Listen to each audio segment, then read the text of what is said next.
तो माननीय मुख्यमंत्री जी को बताना चाहिए क्या उनके मंत्री इतने अक्षम हैं कि आज अचानक वित्त की कमी उनको हो गई है।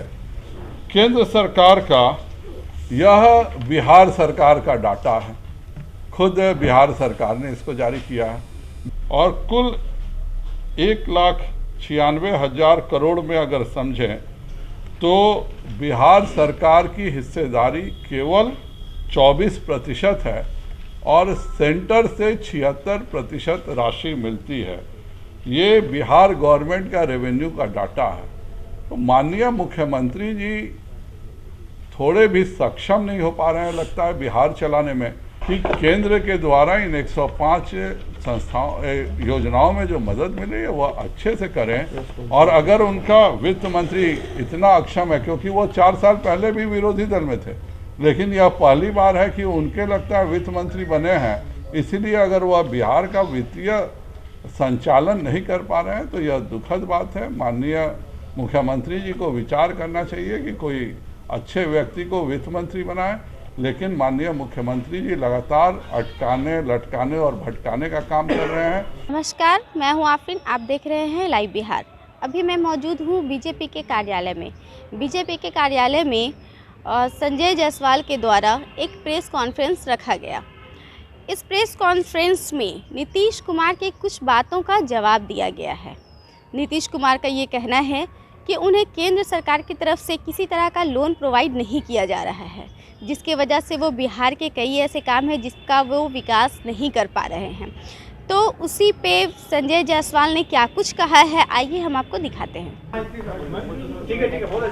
सबसे पहले तो मैं बिहार के सभी वासियों को गणतंत्र दिवस की और सरस्वती पूजा की, वसंत पंचमी की हार्दिक शुभकामनाएं व्यक्त करता हूं। भारत में गणतंत्र लाने में अगर किसी राज्य की सबसे बड़ी भूमिका रही है तो वह बिहार है। बिहार के वैशाली से ही गणतंत्र की स्थापना विश्व के पटल पे हुई थी, लेकिन आज बिहार का दुर्भाग्य है कि आज गणतंत्र के बदले बिहार में ही राजतंत्र चल रहा है।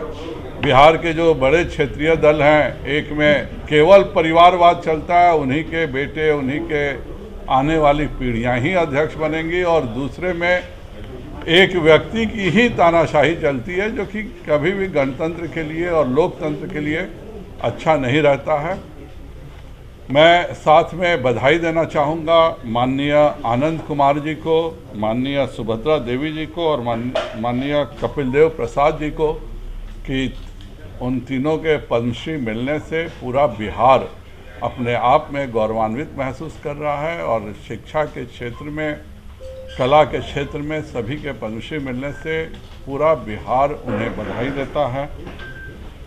एक बहुत ही अजीब बात कल से हमें देखने को मिल रही है और वह है कि माननीय मुख्यमंत्री जी यह कह रहे हैं कि हमें केंद्र से सहायता नहीं मिलती है और हमें लोन लेने में दिक्कत है। 17 वर्षों से भारतीय जनता पार्टी के वित्त मंत्री बिहार को चलाते थे और कभी इस तरह की दिक्कत नहीं हुई। तो माननीय मुख्यमंत्री जी को बताना चाहिए क्या उनके मंत्री इतने अक्षम हैं कि आज अचानक वित्त की कमी उनको हो गई है। दूसरा जो वह लगातार गलत बयानी कर रहे हैं वह है कि केंद्र सरकार मदद नहीं करती है। केंद्र सरकार का यह बिहार सरकार का डाटा है, खुद बिहार सरकार ने इसको जारी किया है। बिहार सरकार खुद मानती है कि उसके द्वारा अपने से जो पैसा कलेक्शन होता है वह 41,387 करोड़ होता है। बिहार सरकार खुद मानती है कि उसके द्वारा अपने से जो पैसा कलेक्शन होता है वह 41,387 करोड़ होता है। इसके अलावा 6,000 करोड़ का बिहार सरकार अलग से प्रबंध कर पाती है। केंद्र से राजस्व में बिहार सरकार को चूँकि जीएसटी के कारण ही उनको 91,181 करोड़ मिलता है।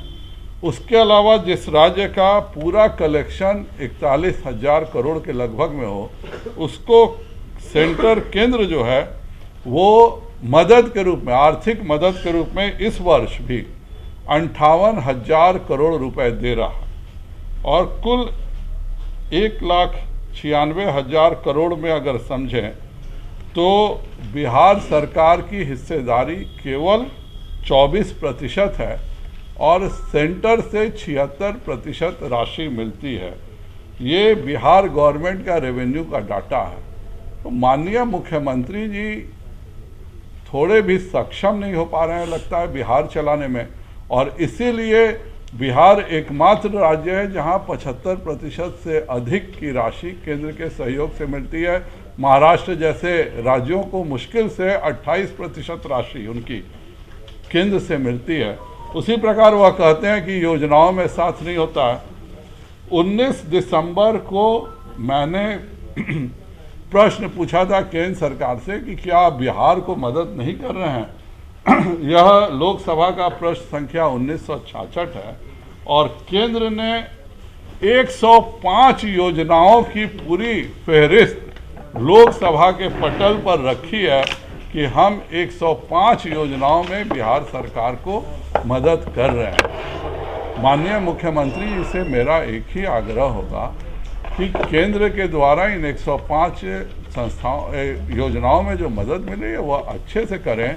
और अगर उनका वित्त मंत्री इतना अक्षम है, क्योंकि वो 4 साल पहले भी विरोधी दल में थे, लेकिन यह पहली बार है कि उनके लगता है वित्त मंत्री बने हैं, इसीलिए अगर वह बिहार का वित्तीय संचालन नहीं कर पा रहे हैं तो यह दुखद बात है। माननीय मुख्यमंत्री जी को विचार करना चाहिए कि कोई अच्छे व्यक्ति को वित्त मंत्री बनाए और बिहार की जनता को बरगलाने का काम नहीं करें। यहाँ जो भी विकास हो रहा है वह सब केवल और केवल केंद्र की राशि से हो रहा है, लेकिन माननीय मुख्यमंत्री जी लगातार अटकाने, लटकाने और भटकाने का काम कर रहे हैं।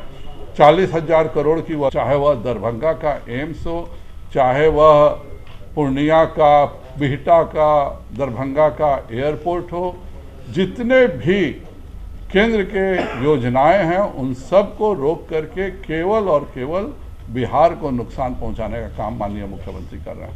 तो आपने सुना कि संजय जायसवाल का कहना है कि उन्हें बहुत सारे ऐसे उन्होंने डेटास दिए हैं जिसके द्वारा उन्होंने ये बताया कि उन्हें हर तरह का लोन दिया जा रहा है। नीतीश कुमार का ये जो बयान आ रहा है कि केंद्र सरकार के द्वारा उन्हें कोई भी फंड, कोई भी लोन प्रोवाइड नहीं किया जा रहा है, तो ये सरासर गलत है। तो इसी के साथ आप बने रहिए हमारे साथ, लाइव बिहार देखते रहिए। धन्यवाद।